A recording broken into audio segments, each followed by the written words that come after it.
Jeshi la Polisi mkoa wa Ruvuma linawashikilia watuhumiwa wawili wanaofahamika kwa majina ya Said Ramadhani miaka 28, mkazi wa Mshangano na Manyigu, na Gamaeli Munto miaka 36, mkazi wa Mtangimbole, kwa tuhuma za kumuua Lucas Msongera miaka 32, dereva wa bodaboda na mkazi wa Mkuzo Songea.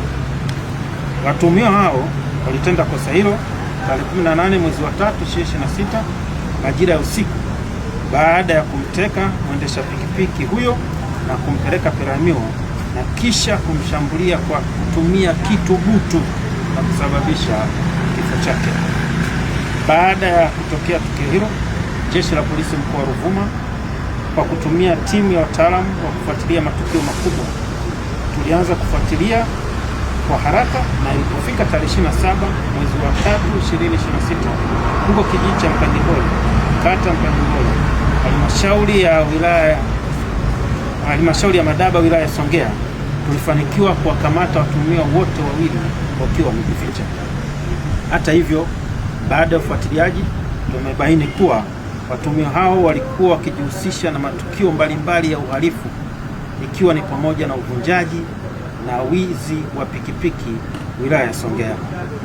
Upelelezi wa tukio hilo unaendelea na mara baada ya kukamilika, watuhumiwa watafikishwa mahakamani kwa hatua zaidi za kisheria. Aidha, kutokana na operesheni na misako inayoendelea kufanyika maeneo yote ya mkoa wa Ruvuma, tarehe 31 mwezi wa 3 2026 tulifanikiwa kumkamata mtuhumiwa anayetambulika kwa jina la Michael Ngonyani miaka 36, mkazi wa Mtangimbole, ambaye alikuwa akijihusisha na uhalifu wa aina mbalimbali, ikiwa ni pamoja na wizi wa magari mkoani Mbeya. Na baada ya kupekuliwa mahali alipokuwa akiishi, alikutwa akiwa na vitu mbalimbali vidhaniwavyo kuwa ni vya wizi kama ifuatavyo. Moja, alikutwa na gari aina ya Toyota IST namba T 829 DYH. Pili, amekutwa na leseni 4 za udereva zenye majina ya watu tofauti tofauti. Tatu, amepatikana na sound bar moja aina ya Skywood.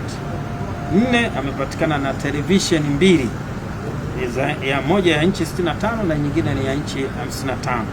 Na 5, amekutwa na water pump moja. Vile vile mtuhumiwa huyo alikutwa akiwa na sare za Jeshi la Polisi kaki ya moja na sare za Jeshi la Wananchi wa Tanzania JWTZ suruali moja na t-shirt moja, ambazo alikuwa akizitumia kufanyia uhalifu katika maeneo mbalimbali kwa kujifanya ni askari wa majeshi hayo. Upelelezi zaidi unaendelea kujua namna mtuhumiwa huyo alivyozipata sare hizo. Mtuhumiwa atachukuliwa hatua za stahiki za kisheria na kufikishwa mahakamani.